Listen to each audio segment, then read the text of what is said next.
Milline oli selle näidiskorteri kontseptsioon? Praegu me oleme siis järjekordselt korteris, mis on valminud koostöö siin Kodu ja Eesti näitustega. See korter asub mäepealse elamurajoonis, ruutmeetritelt väga väike. Antud korter on siis mõeldud sellisele noorele, lõbusale, aktiivsele inimesele. Ja kuna korter on planeeringult väga lihtne, siis oli vaja siia tuua midagi, mis teeks selle korteri eriliseks. Ja põhitooniks on valge värv, ehk siis põrandad on valged ja seinad on valged. Valge põrand on väga hea materjal selleks, et ruumi teha avaramaks ja õhulisemaks. Põnevaks ja eriliseks on see korter tehtud ekstra värviliste lillemotiivide ja ornamentidega. Kapi uksel on kasutatud Piret Bergmani maali, samas võtmes on porgidiivan ja samamoodi saaks teha ka värvilise ornamentidega mustrilise foorruumi lambikupli. Need motiivid, mida siin kasutatud on, need on just vihjeks noorele inimesele, et sa võid teha diivani kanga mustrist, endale kapiukse mustri, võid teha sama mustriga lambikupli või vastupidi. Ja korteris on ka kõik teised sellised olulised detailid, valgustid, peegliraam, lühter on samuti punased ja laes on väga ornamendirohke dekoor, et see on sõnumiks, et võib sellises fantaasiarikkas korteris võib kasutada mida iganes. Et väiksed klassikalised elemendid loovad niisuguse mängulisuse õhkkonna ja see on just see, mis tegelikult ei maksa palju, aga teeb selle korteri ikkagi väga eriliseks ja omanäoliseks. Et just minu jaoks ongi selle korteri puhul sõnum, mida ma tahan inimestele öelda, et kui on väga tavaline, võib-olla ka natuke igav korteri planeering, siis alati on võimalik teha ta vahvaks. Ei tähenda, et see korter peaks jäämagi igavaks. Mida sa köögi kujundamisel oluliseks pidasid? Köök on lumivalge, ehk siis sulab seina oma värvikammaga.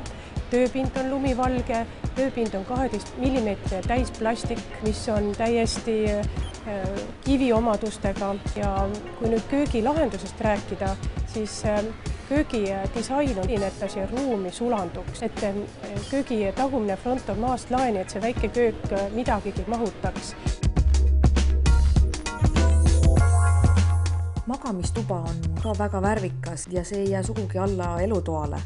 Magamistoas, et luua siis tervikut, on kasutatud samuti punaseid värvitoone, punase-valge kontrasti. Voodipead siis on täiesti üle võlli punane tapeet, kapis, mis on tegelikult täidab ka sellist kodukontori funktsiooni, on punane tahvelvärv. Vannitoas leiame Vahemere meeleolu plaatide näol. Et vannitoa plaatide valikul oli ka eesmärk leida selline hästi vahva mustrirohke rõõmus plaat. Ja selleks oli minu jaoks suur avastus plaadisari, mille nimi on Majolika. Isegi nimi ütleb, et ta on väga lõbus ja vahva.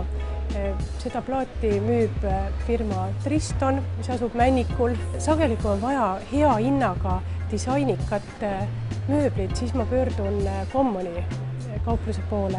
Ja nüüd antud korteris on siis tegelikult ülimalt soodne kunstnahas kattega voodi, mis on päriselt ka väga hea hinnaga ja ta näeb väga disainikas välja. Elutoas on kõrgläikeline televiisori alus ja Commonis on väga palju sellist nii klassikalist kui ka modernset elutoamööblit, mida väga paljudest poodidest ei leiagi, sest ega leida siia nendesse korteritesse sobivad mööblitükid Eesti kauplustest ei olegi nii lihtne.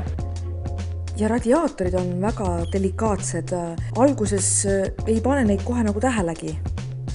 Ja seina peal on jälle disainradiaatorid, seinaga ühte värvi, samas väga disainikas, väga moderne ja nähtamatu.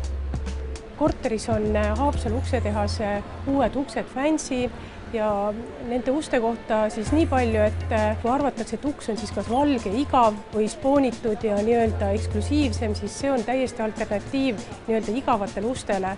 Ta on valge ja väga erinevate mustritega, kombineeritakse metalliga, klaasiga või on lihtsalt ribulised uksed, mis on alternatiiv tavalisele igavale MDF uksele. vannitoas on Ants Krohe segistid, mis on väga moodsad, aga siia ruumi valitud eeskätt jälle valge värvi pärast, mis on üsnagi ebatavaline vannitubades, aga samas väga stiilne ja disainikas.